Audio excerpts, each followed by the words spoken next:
Hola, muy buenas tardes. Les saluda Jorge Carreón. Estamos nuevamente en Derribando Mitos sobre los Derechos Humanos. Y el día de hoy vamos a platicar sobre un tema que ha sido recurrente en ciertas discusiones académicas, que es sobre si la Constitución es la única instancia en la cual se reconocen derechos humanos. Bueno, inicialmente la constitución política, sea de los Estados Unidos mexicanos o de cualquier otro país, es la primera carta de derechos. Incluso la Declaración Francesa de 1789 señalaba que un pueblo donde no estén reconocidos los derechos y garantizada la división de poderes no tiene constitución y por lo tanto podríamos señalar que es la primera fuente de los derechos humanos. De la Constitución, sobre todo partiendo de la mexicana, pues existe un artículo que es el 133 que reconoce tratados internacionales, obviamente copiado del artículo 6.2 de la Constitución de los Estados Unidos del siglo XVIII. Y el artículo primero constitucional también refiere que se reconocen los derechos humanos contenidos en la Constitución y en los tratados internacionales signados y ratificados por el Estado mexicano.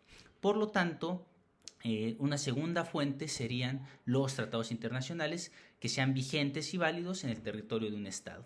Pero hay una tercera parte o un tercer elemento que contiene derechos que son las leyes secundarias o las leyes que están por debajo de la Constitución. En ese caso podremos encontrar algunos ejemplos como el Código Nacional de Procedimientos Penales, que reconoce derechos para la persona imputada, para la persona víctima o ofendida de un delito, la propia Ley General de Víctimas, que reconoce derechos para las víctimas de los delitos, sean estas víctimas primarias, secundarias o terciarias. En algún otro momento platicaremos sobre esta diferencia, pero también las constituciones locales o de las entidades federativas son una fuente importante de derechos humanos. Incluso hay algunas constituciones que contienen más derechos que la propia Constitución. Pensemos en la de la Ciudad de México con respecto al derecho a la ciudad y las propias leyes que podrían devenir de los ordenamientos locales en el orden estatal.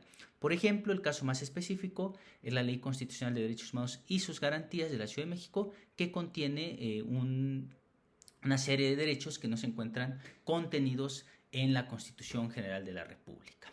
Entonces, bajo esta premisa tendremos que sí existen otras disposiciones que contienen normas de derechos humanos además de la Constitución. Los invitamos a seguir el canal, por favor suscríbanse, denle un like, es un proyecto académico sin fines de lucro, pero pues nos ayuda mucho la difusión que tengamos del mismo. Hasta luego.